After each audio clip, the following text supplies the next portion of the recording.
Okay, welcome. My name is Bertil. I'm your skipper guide today. And we're going to sail behind and under the houses. And that's special. Because if you go to sail in, for instance, Amsterdam or Utrecht, you have digged canals on the front of the houses. And here it's behind the houses and it's not digged. But I'll tell you later. I take you back about 900 years ago, so around 1100, there were two rivers, the A and the Dommel, that came together here in the Bosch and went together to the Maas. And on the network of that rivers, there were higher lands, zanddonk, I can translate that. And on the zanddonk, the Duke of Brabant built a house for hunting. And there came people to that place because they could earn money there. And it was very quick, successful. But when you have success, you have also enemies. So they were attacked from Gelre and Heusden. And within half of the 12th century, they asked the Duke for city rights, because with city rights you can build walls to protect yourself. And they got the city rights in 1185. And then the city was very small. It was about 14, 15 football fields great. Have you been on the market already of the city? It was only the market and a few streets around. That was all. That was the first wall, and the first wall was finished in 1220. But with the wall, it wasn't allowed to build outside the wall. But it was so successful that they started building outside the wall. Even the cathedral, the start of the building of the cathedral was illegal outside of the first wall. And within 100 years, they asked to expand the city, and then the city became 10 times bigger. And that wall was finished in 1315, and all the original streams of the A and the Dommel, which became inside the walls, they called the Binnendieze. And on one of that original streams from 900 years ago, we are sailing now. And this is the Vruchterstroom, Stream. So that's also the reason that the water was there. They built a street, and the houses were built with the front to the street. So the water was always behind. And when later on there was no more space to build, they started building over the Binnendieze. And that's an example of it is here. And this is a twin building. It looks like two buildings, but it's one. And why is it? It's very strong from construction, and they needed less stones. And stones were very expensive in that time. The Bosch is about the lowest point of Brabant. So when it's high water, it comes all to the Bosch. And the original land level was like it on the front. And then you see the city was put up 4 or 5 meters in those years. And the X and the Y you see on the wall are wall anchors. There's a point to the back with a wooden block behind, so that arranges that the walls doesn't collapse by the weight of the sand. I told you there were 50 beer brewers. The last one closed within the city walls was on the left.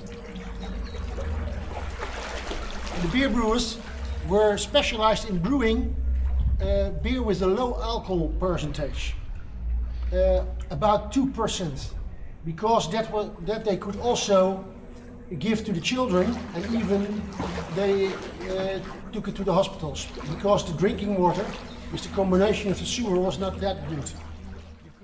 Kilometers of Binnendieze, and there's only 3 kilometers left where we can sail. And about 1 kilometer is built over, which we will see on the left. And here were businesses, we know. And we know that here was a leather fabric. And you must imagine that they brought in the cow skins to the leather fabric, and they by boat, and they came here to this hole in the ceiling. Yeah. It went up to the leather fabric. When the products were finished, it went again into the boat through the hole, and all the stuff that they used by preparing the leather, they also throw into the Binnendieze. And at the same time, someone was on the right side taking water to wash or to...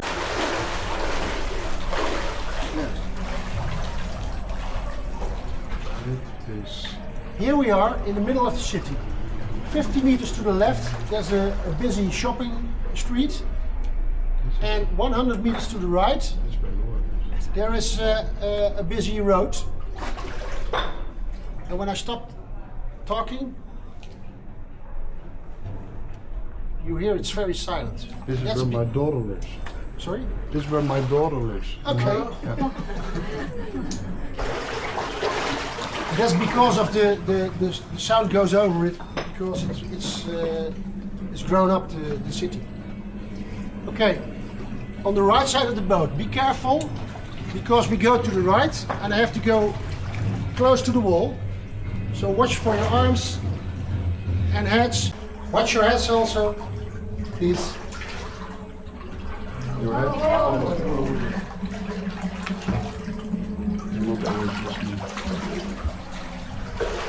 There live also about 110 beds in the Binnendieze. We see a church in 3 parts.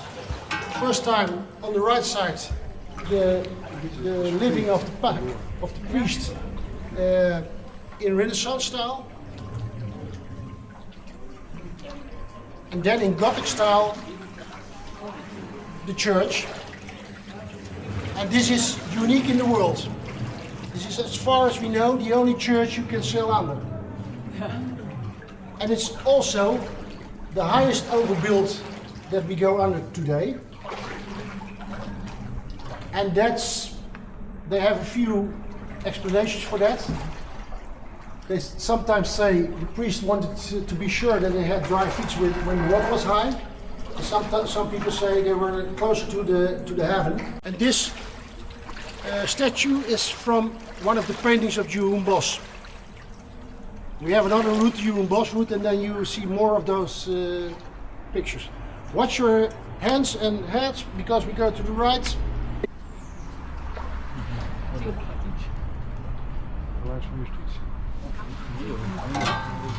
Within here, you will see that the architect used chain bows because it's strong from construction, but it has something like a cathedral. And if you've been in Barcelona and you've seen the Sagrada Familia, it looks familiar with the chain bows. And then we pass through the second city wall of 1350. The concrete on the right is the street level of that time. And watch your heads and watch your hands, because it's small. And this wall is not that big. Watch your head. This is not so thick, because then they defended the city with arrow and bow. And the second part, from 1450, from the expansion of the city, is a lot thicker, because then there were also cannons in the game.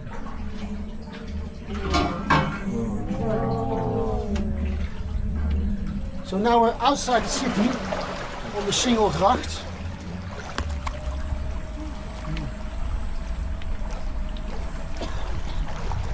On the right you see Bastion Vught, I come back to that later. And I told you about the church, that it was in 3 parts, but I only told 2. So if you look back, the lower part is the part we showed under. And then you see on the left, the Koepel, I don't know the translation for Koepelkerk, but a Neo-Byzantine style, built in the beginning of the 20th century. St. Katrina Church, unique for that period, was that they used a concrete ceiling with a diameter of more than 20 meters. And that was in the beginning of the 20th century very special. On the left you see Bastion Oranje. And when you look to the left to the building with the red lighting, Shutters. like The red the red shutters. shutters. There's the refugee house of the monastery of Leuven in Belgium. And the refugee house you can best compare to today with an embassy.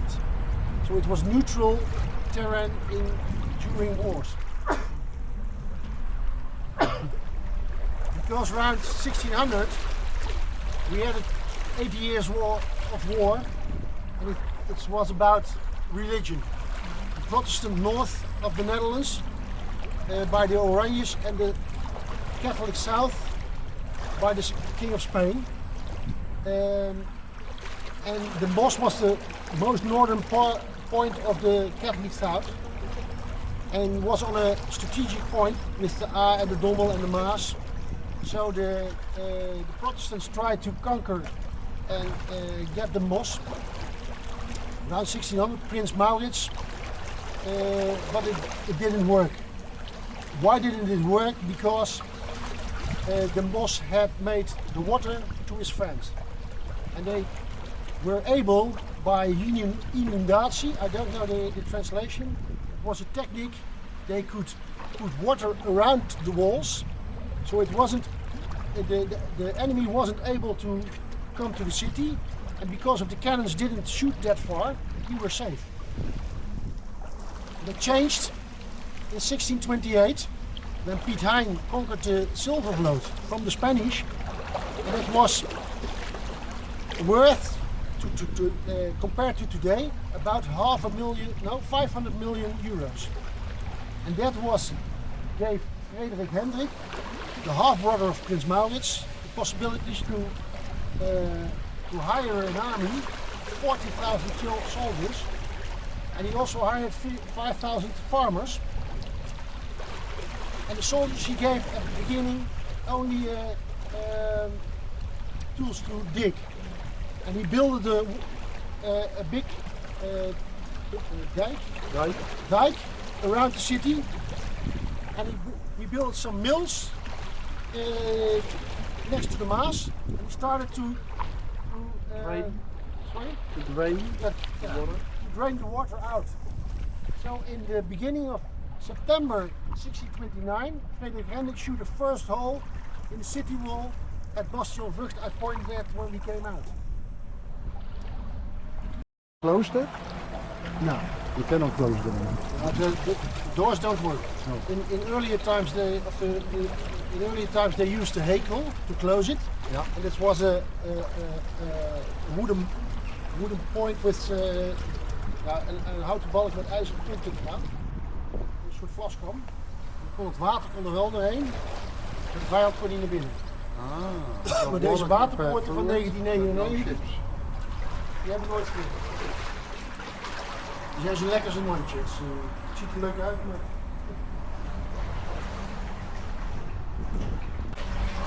And parking space is right there. Oh yeah, I think I reckon that. So that's where we are now. Yeah.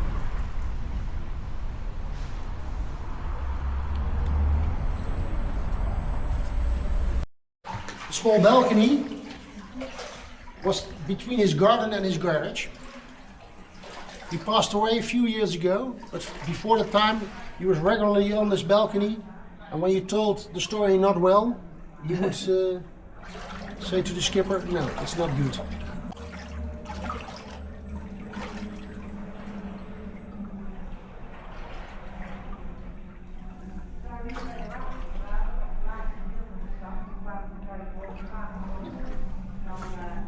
And when we look to this concrete stuff, then we know it's from before the restoration. Because after they decided to restore it, it should be in original state. But this says something about the time lapse.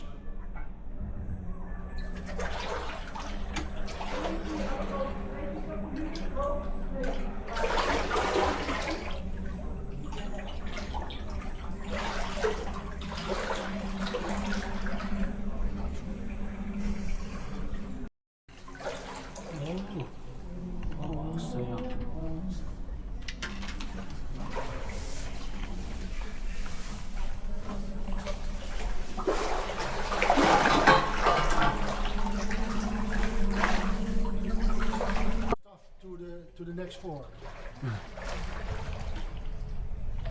I told you about high water, and after the bridge on the left side, you see 3 red marks on the wall. Oh yeah, And the 1995. Wow. and the top one is from 1995, when also the surfer was on the highway. And when you look from the red point to the bridge after me, you see that the city nearly was drowned.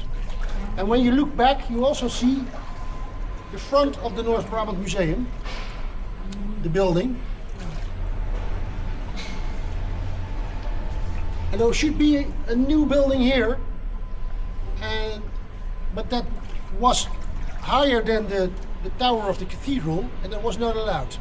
So they built a parking place. It's not the nicest place of the city, but I give me the opportunity to explain something. I told you that the Bosch was at the lowest part of Brabant. The Dommel, one of the rivers, comes from Eindhoven to here. The top of this parking is 20 meters, the street level of Eindhoven. So when it's high water, it comes with very quick to the Moss. It was nice to have that it would stream still. So only this part is digged.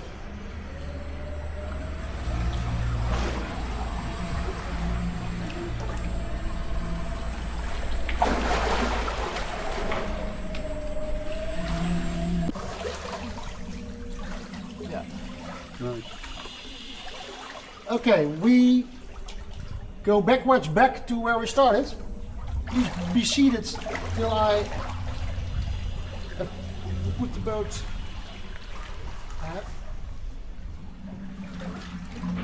Here you can see that there was in earlier days a bridge.